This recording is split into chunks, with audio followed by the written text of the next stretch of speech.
Jared Chaitowitz has a fleet of around 300 rental bikes in Cape Town, South Africa. He relies on a steady supply of spare parts, from pedals to bells, to keep them running. But there's a problem. The guy that supplies the tires that we use on our bicycles, earlier this year gave us a 10 to 12 month waiting period for new tires, says Mr. Chaitowitz, of Upcycles. It's been stressful. The pandemic sparked a global cycling boom, prompting an increase in demand for bikes, whilst simultaneously wholesalers have been stung by a worldwide shipping container shortage. Mr. Chaitowitz is juggling multiple challenges to keep his business operating. He is also waiting for a container with 50 brand new bikes from France, though he says he has no idea when it will actually arrive. And months ago, a local business asked him to repair some bicycles earmarked for donation to charity. That charity work is on hold because Mr. Chaitowitz can't get hold of the components he needs. Mr. Chaitowitz has taken to sourcing spare parts where he can from local bike shops. A lot of times, they've been quite generous and able to help, he says. But it's far from an ideal solution. Mr. Chaitowitz is not alone. Many businesses around the world have faced similar logistical headaches lately. Lockdowns led to a massive drop in retail purchases, followed by a sharp rebound as countries started to open up again. At present, hundreds of container ships are queuing for access to overloaded ports, mostly in the US and China. In addition, in Europe and the US, lorry driver shortages mean it is harder to move containers onto their destinations once on land. And port closures caused by COVID-19 outbreaks have further exacerbated the traffic jam. It's become common to hear stories about containers left idling on quaysides for months on end. Plus, prices for containers are through the roof. Sending one 40-feet container from Asia to Europe costs $17,500, more than 10 times the price of a year ago, says George Griffiths, editor of Global Container Markets at S&P Global Platts. He adds that some shipping companies are now charging premium rates to guarantee delivery within a few weeks, for example, and that importers are also attempting to outbid one another, offering extra cash to snap up containers over their rivals. It's really starting to bite in the market, says Mr. Griffiths. It all begs the question, is this just a momentary supply chain blip, or a sign that the great behemoth of container shipping can no longer keep pace with our changing world? The container shipping industry is creaking under the strain of high demand at the moment, says Rose George, author of 90% of Everything, a book about the shipping industry.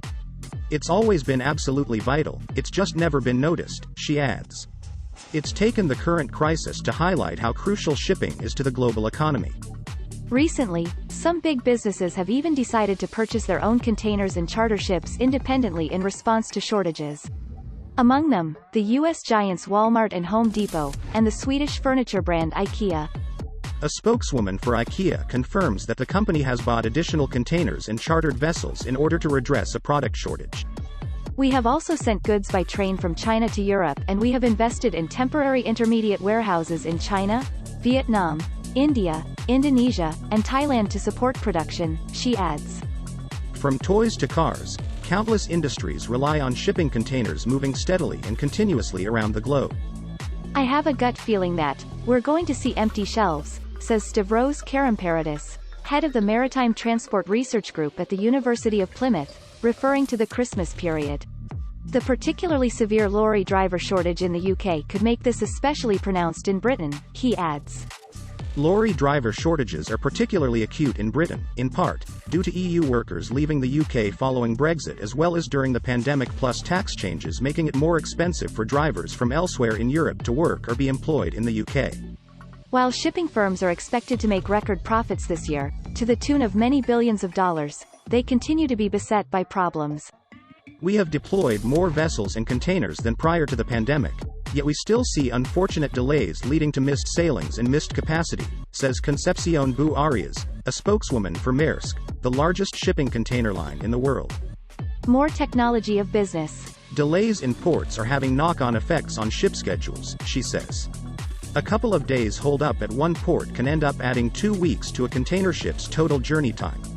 The current pressures are creating awkward situations, such as empty containers piling up at some ports while becoming scarce in others. So what can be done? Jack Craig, head of Global Technical at APM Terminals, which is owned by AP Moller, Maersk, emphasizes the role that data and automation can play at ports. Automated checkpoints at Gothenburg in Sweden, which scan every container coming into the port, have reduced idling times by 30%, he says. But large infrastructural interventions are tougher. A brand new container ship takes about 2 or 3 years to build, so any vessels ordered now will not be able to assist in the short term. Mr. Griffiths adds that uncertainty over how best to meet new regulations on shipping industry emissions, expected in 2050, also means that some companies are wary of expanding their fleets at present. It's a very costly mistake if you order 10 big container ships that might cost you $100 minus 200 meters apiece, if, come 2050, you can't use them, he explains. For decades, container ships have become bigger and bigger. The largest in the world today can hold nearly 24,000 TEUs, that would allow 24,000 containers, each 120 feet in length, to be packed onto a single vessel. But such ships require large, deep ports and giant cranes, which limits where they can go. They also place heightened demand on resources at ports where they do call, says Dr. Chaitowitz. He argues that a greater number of medium-sized vessels could help to make supply chains more reliable in the future. Mark Levinson, an economist and author of Outside the Box, a book about globalization and container shipping, agrees that smaller ships are easier for ports to handle.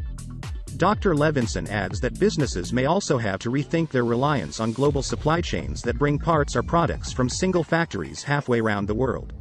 This approach can be cheap, but it relies on everything always functioning as intended. The shipping crisis has really pointed out the riskiness of these kinds of business strategy, says Dr. Levinson. Ms. George goes further and suggests that we may all have to have a rethink on our shopping habits. I don't know where it's going to go, she says of the current situation. But I do hope it goes more towards reduction of consumption. And in Cape Town, while Mr. Chaitowitz entertains the idea of sourcing parts closer to home, to escape the ups and downs of international shipping, he admits that this probably isn't a realistic solution. All of the little things that go in a bicycle are made so cheaply in Asia. I can't see, locally, how we would ever be able to compete, he says. It seems like we're trapped in the system.